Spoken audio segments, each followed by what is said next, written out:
I still like the working men's clubs. The nightclubs are very posh, but the working men's clubs, you go into them and no sawdust in the floor, or the little dishes you put like that in.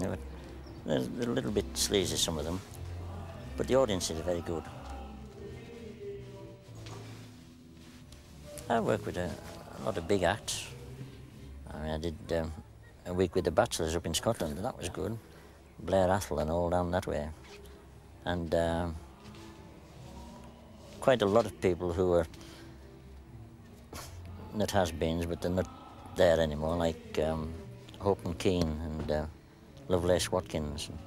These were the biggest things in cabaret once upon a time. I worked with them. They were quite good. I enjoyed sort of working with them. It's nice to work with a big act, although you're the little one that goes on first. I liked working with Frankie Vaughan. He was a nice fella. Ken Dodd and Matt Munro, and there's quite a lot of them over the years. Unfortunately, they don't have sort of places like that nowadays. You know, in the nightclubs now are just discos, and nobody wants to book anymore for them sort of things. Right, I'm on.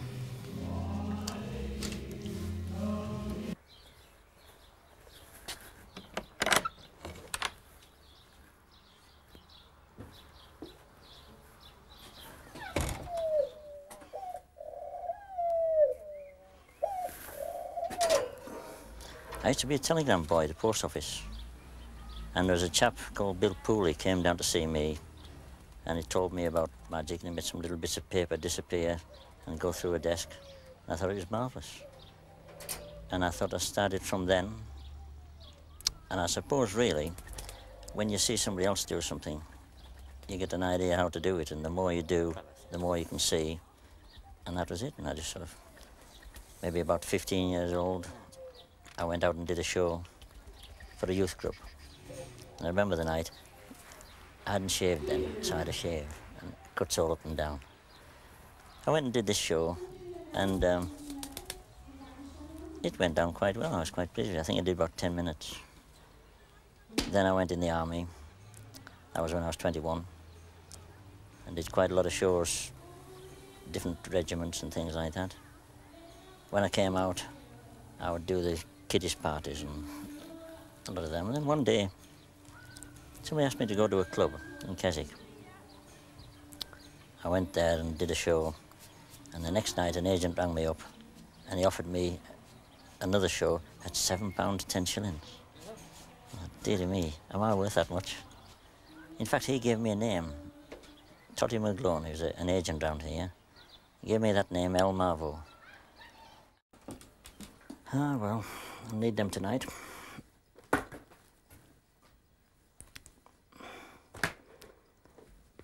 Don't know where I got that from. Oh, put that back in. I've got a couple of glasses. Suppose I should have a practice at them, because you can tie a knot without letting go the ends if you do it this way. But you've got to be fairly quick at it. No, that's not fast enough. I think, yeah, that's better. I'll take that with us tonight. I feel that the act that I do is me. It isn't putting a lady in a box and sewing her up, or making somebody float. I mean, these are illusions, and they're a bit big to carry up and down, so all my stuff, if you looked in my case, there's just pieces of string and balls and glasses. Mystifying, really. I don't know how I do it.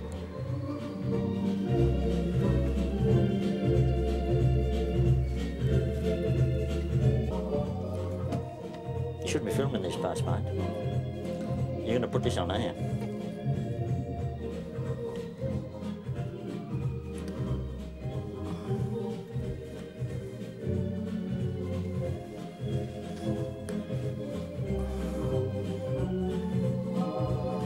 Right? Shall we go?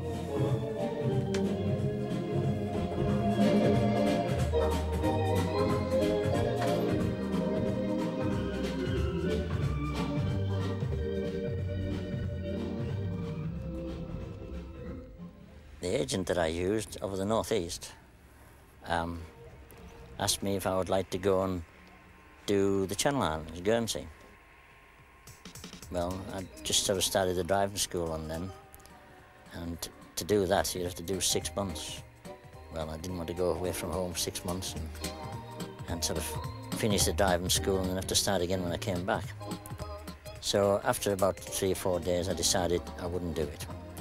So he asked the other magician that was on his books, a young lad called Paul Daniels. I don't know if you've heard of him or not. Nice lad. So he went, you know, because he lived over the northeast, and he had to do about 6 shows in a night, in a week, and there's a lot of impresarios there, and he got the job. I could have been a millionaire, maybe.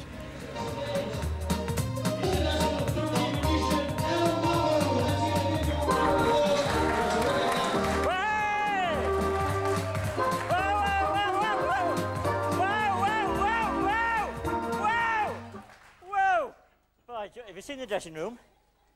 I've stood in there for 35 minutes. Look at the sweat I've lost. I said to the wife, give it a wash. She said, I'll wash it in no more brightness. The only thing was, every time she washed it, it sort of... Yeah?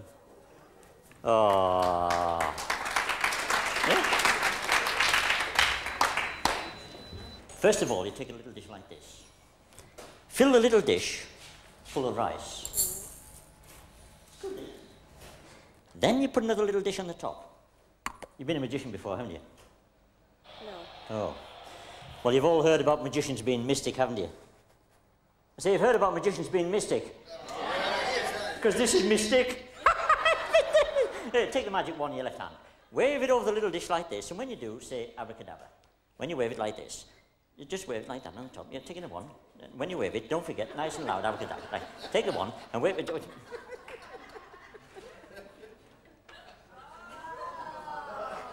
Yeah, I've never seen one go that way before. Never mind. Well, let's see what you've done. Let's see what you've done.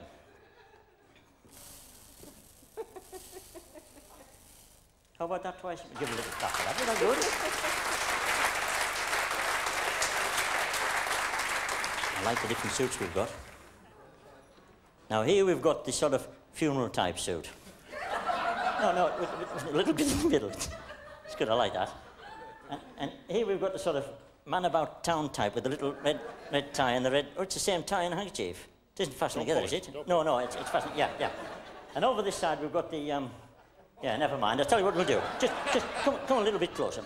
Now, if you can sort of take the little knots out of the piece of rope and hold the two ends, and that's what you've got to do. So if you can just stand then and hold it tight. Now, what we'll do, before we go any farther, what I want you to do is... Your handkerchief, sir, put it in the top pocket. Looks better in there. Yeah, stick it in the top. I like the suit. Shall we say 5 years ago when I was a young fella, a chap would go out dressed in a sports jacket and trousers. I mean, you get the 40 and 50-year-olds that go out maybe like that, but the 25 and 30-year-olds, they just sort of wear casual things with, you know, some strange things in people's pockets. Usually women's earrings and powder compacts and things like that in fellas' pockets. You know, the wife goes out, keep this from me, idiot, will you? So they stick it in their pocket. And I pick their pockets and find this lipstick, and it's quite good. In fact, I wish there was somebody there every night like that. I suppose everybody's a little bit of a big head, but it's nice when everybody tells you you're good. And it's just one of them professions. If you're good, they tell you you're good. And I suppose it's a nice thing when everybody claps and says you're good. Yes, I've enjoyed it. Yeah, for a lot of years now. But I hope there's a lot more to go.